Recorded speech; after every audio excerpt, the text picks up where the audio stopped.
Halo, assalamualaikum warahmatullahi wabarakatuh. Masih bersama saya Iwan Kurniawan di sini. Kita akan melanjutkan mengenai buku Profit Maker karya Arli Kurnia, yaitu di halaman 21. 1 miliar pertama untuk si Profit Maker. Hari itu September 2012. Sore itu masih teringat di pundak saya panasnya matahari yang meresap ke kain kaos saya dalam perjalanan pulang ke kontrakan. Baru saja saya menjual penguat sinyal dari lempengan tembaga yang saya dapatkan dari Google seharga 3 ribuan. Saya jual 60 ribu. Gak banyak saya dapat uang. Sehari laku satu, dari pagi juga sudah alhamdulillah. Apalagi yang bisa saya lakukan selain promosi di grup-grup FB, grup Facebook, jual beli, dan COD dengan konsumen. Yang penting pulang bawa uang. Kadang sampai sore belum ada pembeli, saya belum berani pulang. Saya terus tawarkan dan keliling sampai malam. Alhamdulillah, tiap hari bawa uang untuk beli beras dan lauk, nyambung hidup untuk besok. Ya, hari itu saya sudah melepas semua mobil-mobil saya karena ingin hidup tanpa riba. Meskipun dibilang bangkrut, nggak dipercaya teman-teman lama, nggak masalah. Tekad saya bulat. Tapi sebenarnya saat itu adalah saat bahagia saya. Meskipun pulang cuma bawa uang 50 sampai 100 ribu, saya sudah enggak lagi punya angsuran. Di pikiran saya adalah jualan apa lagi? Jualan apa lagi? Suatu hari, saya dan istri bersih-bersih gudang.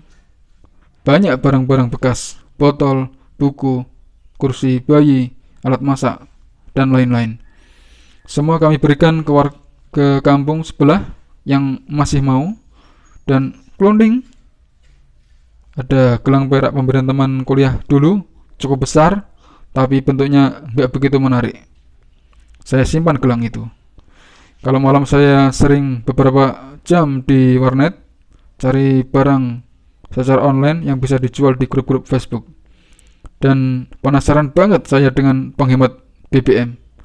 Karena dulu saat punya mobil saya pernah pakai dan rutin membeli. Ketemulah satu merek penghemat BBM dari Surabaya. Kemudian saya telepon untuk membelinya dalam bentuk curah untuk saya kemas ulang. Tapi karena minimal order 4 juta rupiah, saya nggak punya uang. Dan saya hanya beli sebotol, cuman penasaran apa isinya. Setelah barang datang tertulis minyak atsiri, dan langsung saya ke warnet mencari informasi lebih lanjut tentang minyak atsiri.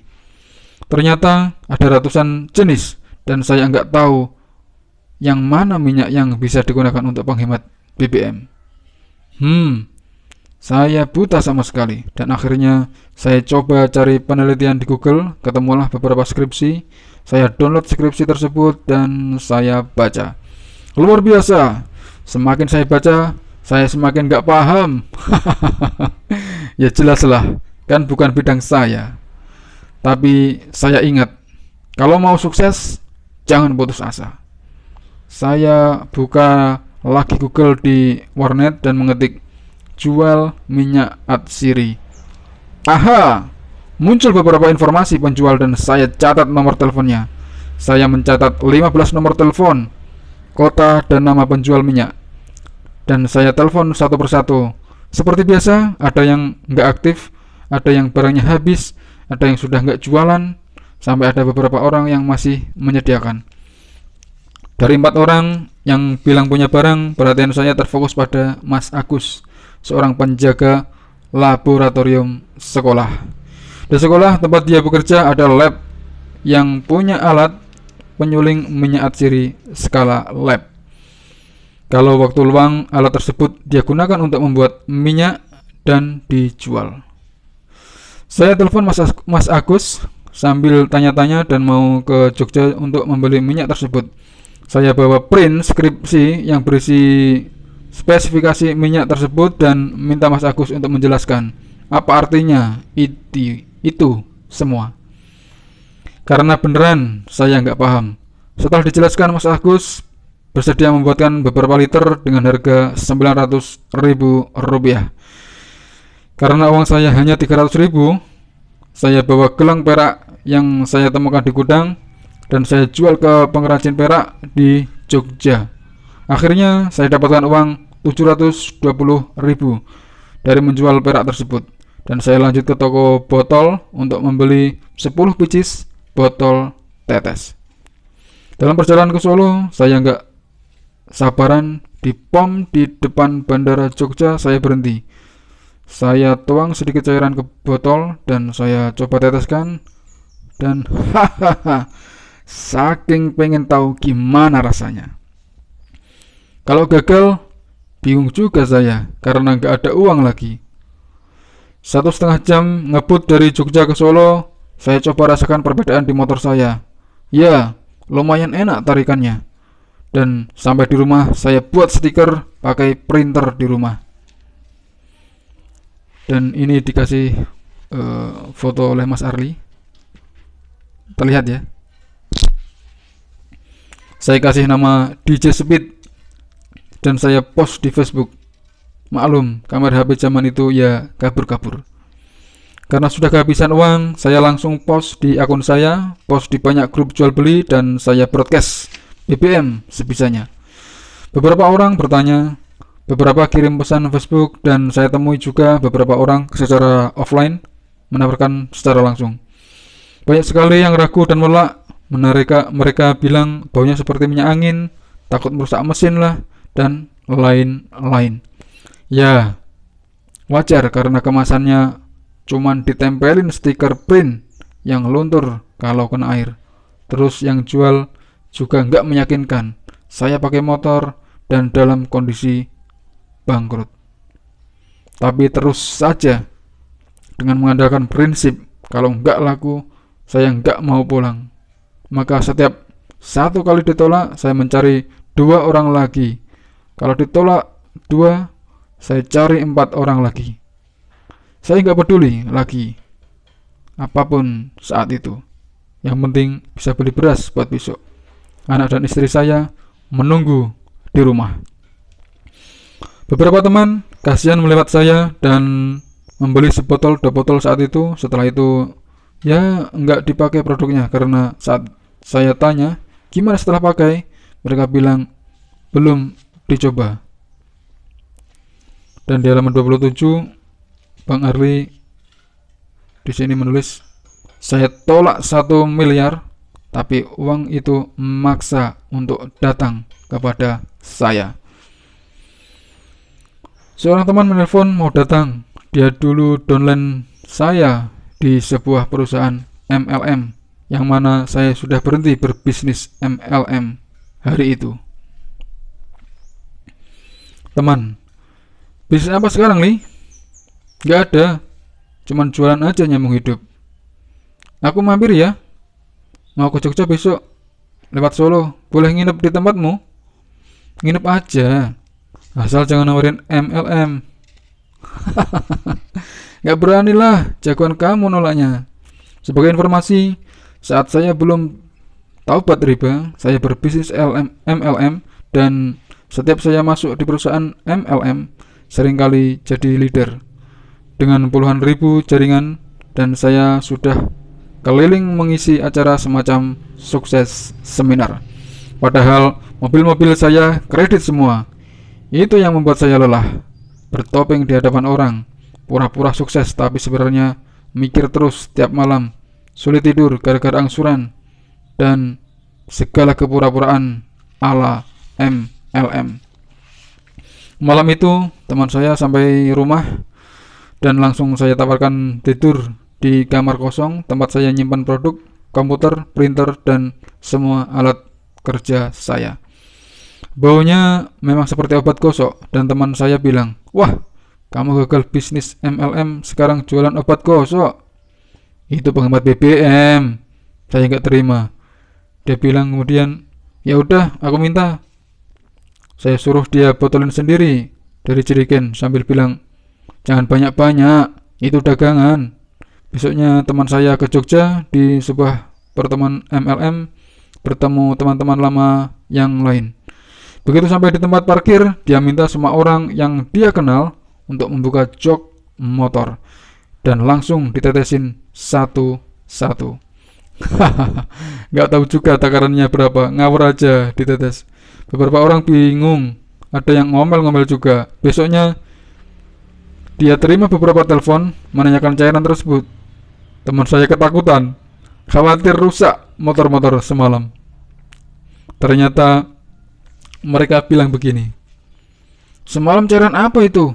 Motorku pagi-pagi jadi gampang di starter. Biasanya sampai keringetan, gak hidup. Pulang dari acara kemarin motorku enteng banget. Kamu kasih apaan?" Ternyata responnya bagus-bagus. Dan teman saya kejar saya terus untuk membuka perusahaan MLM dari produk saya. Jelas, langsung saya tolak. Saya tahu nanti harus bertopeng lagi, pura-pura kaya lagi, dan di panggung lagi. Capek saya dengan kehidupan bertopeng. Dengan sabar dia temui saya lagi dan bernegosiasi. "Kamu pengennya bisnisnya gimana?" Saya bilang, "Jualan biasa aja." Teman saya menyanggupi, "Oke, kita jualan biasa, sistemnya tetap MLM. Cara jalannya aja yang kita jualan. Product oriented, bukan member oriented." Saya jadi mikir, tapi belum saya iakan. Beberapa hari kemudian, teman saya menelpon dia mau ketemu dengan beberapa teman di salah satu resto di Salatiga. Dia minta saya datang dan presentasikan produk saya. Dia bilang ada 200 orang yang dia undang. Wah, banyak banget saya pikir. Tapi ya udahlah, yang penting produk saya ada yang mau lihat demonya. Sambil menginjak anak tangga menuju ruang pertemuan, hati saya berdegup kencang. Penasaran, gimana nanti? Ketika masuk ruangan, sepi banget. Cuman ada sekitar 11 orang, termasuk teman saya dan saudaranya. Lah, katanya 200 orang, saya bilang. Teman saya mengalihkan perhatian. Udahlah, yang penting kamu ngomong. Merasa dijebak, saya tetap jelaskan produk saya sambil enggak niat gitu. Dan ketika demo, saya bakar produk saya. Api menyala, beberapa orang kaget. Mereka tiba-tiba berdiri dan salah satu menghampiri saya. Dia bilang, "Mas, Salatiga saya yang pegang ya. Ini 15 juta, saya kasih cash. Tolong sediakan produknya besok." Gila ini mah, cuman bakar cairan dapat 15 juta. Akhirnya terjadilah kesepakatan dengan teman saya untuk bikin usaha bersama dengan produk saya. Tapi saya bilang di awal, saya nggak mau aktivitas fokus rekrut member. Setiap apapun yang saya lakukan, saya jual produk. Kalau mau jadi member, niat jualan, silakan. Dan dia menyetujuinya, dan dimulailah dengan uang awal 15 juta itu. Saya bikin produk lebih banyak, merek baru, dan mempersiapkan perjalanan untuk bikin pertemuan kecil di Jogja, Kediri, dan Surabaya. Beneran, setelah saya sewa mobil dan keliling ke kota-kota tersebut, saya dapat uang 45 juta. Sampai di Salatiga, saya urus izin, bikin web, dan memproduksi lebih banyak lagi, serta sewa ruko buat bikin motor. Kami mulai dengan 1 orang karyawan saat itu, dan bertambah setelah beberapa minggu kemudian. Saya jalankan pola yang sama ke berbagai kota, memperkenalkan produk, dan selalu saja banyak yang menerima dengan cara saya mendemokan produk tersebut.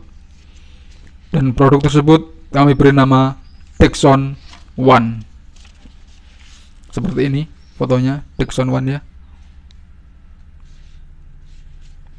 Oke. Produk tersebut semakin diterima masyarakat dan semakin banyak peminatnya. Saya tambah gencar lagi melakukan perjalanan dari Jogja, Kediri, Blitar, Surabaya, Makassar, Kendari, Polewali Mandar, Batam, Medan, Pekanbaru, Bukit Tinggi, Payakumbuh, Padang, Jakarta, Bogor, Tegal, Pekalongan, Pemalang, dan banyak lagi kota-kota yang saya kunjungi. Dalam 1 bulan, saya bisa melakukan 14 penerbangan hanya untuk memperkenalkan produk ini. Segala bentuk promosi, baik koran maupun radio, saya gencarkan. Biaya-biaya murni saya putar dari keuntungan penjualan sebelumnya. Bulan Maret 2013, tepatnya sekitar 5 bulan setelah saya menemukan cairan ini, total saya mendapatkan omset 1,4 miliar. Kami juga menjadi sponsor tim racing pada saat itu. Ya, awalnya saya tolak peluang tersebut, tetapi pada akhirnya peluang tersebut menghasilkan omset yang cukup besar untuk pertama kali di dalam hidup saya. Dan Bang Arli menyisipkan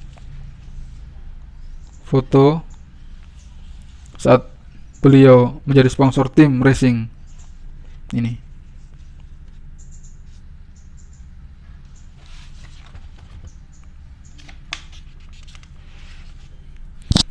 Dexon One tersebar di seluruh Nusantara. 2013 sampai 2014, produk saya menyebar luas sekali. Ribuan orang merasakan manfaatnya. Tapi masih ada hal yang mengganjal.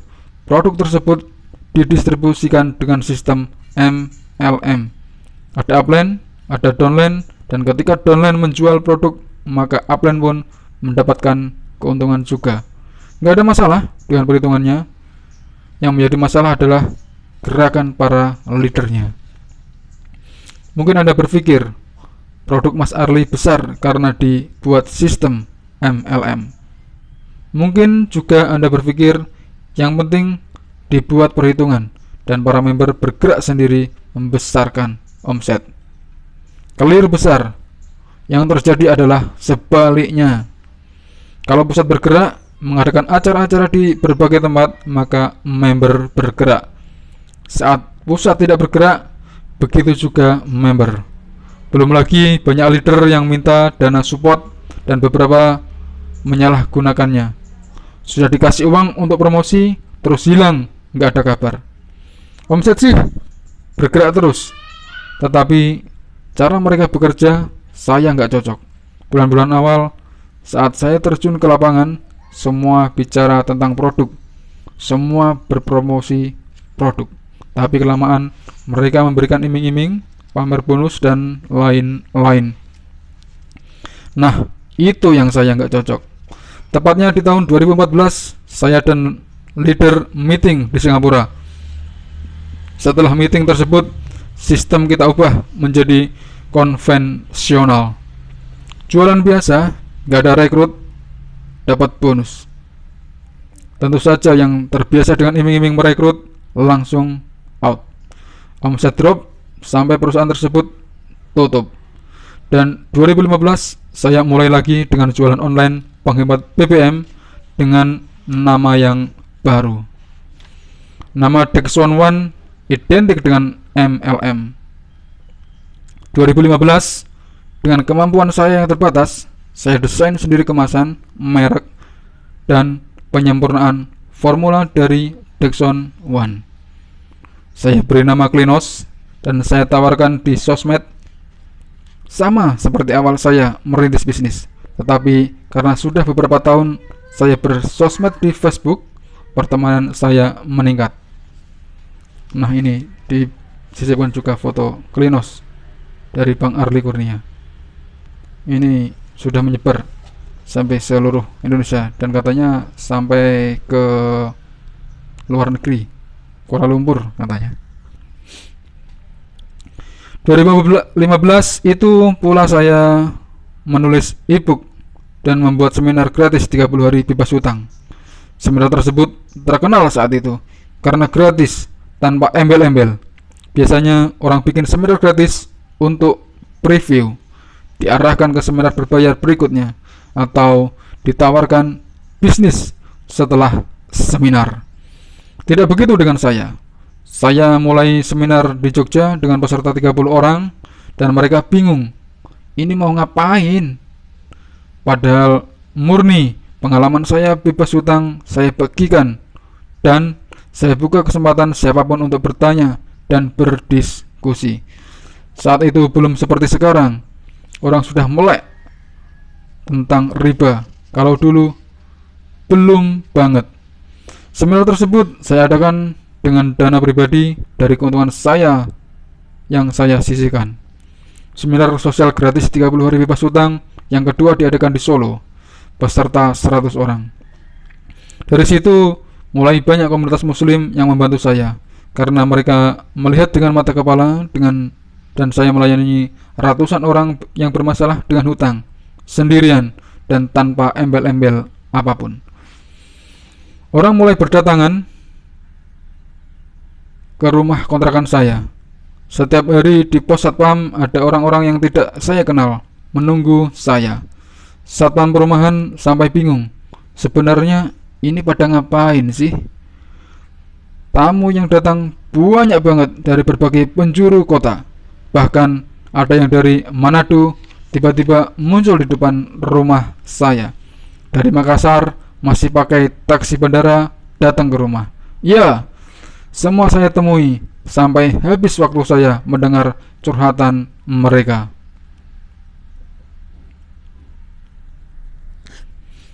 Saya bukan ahli dalam melunasi hutang, tetapi karena saya mau meluangkan waktu di 2015 tersebut, maka orang mulai mengenal saya.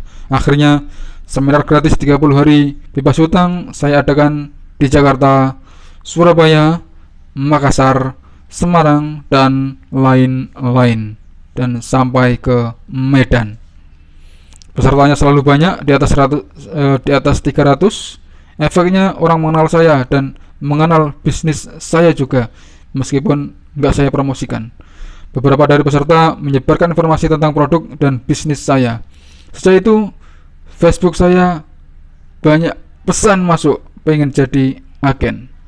Mulai Facebook pribadi, Klinos berkembang. Kemudian saya belajar Facebook Ads, memulai YouTube dan Instagram. Ya, semua mengalir begitu saja, tidak direncanakan secara matang ataupun diprediksi. Klinos hari ini memiliki 2.500 agen di seluruh Indonesia.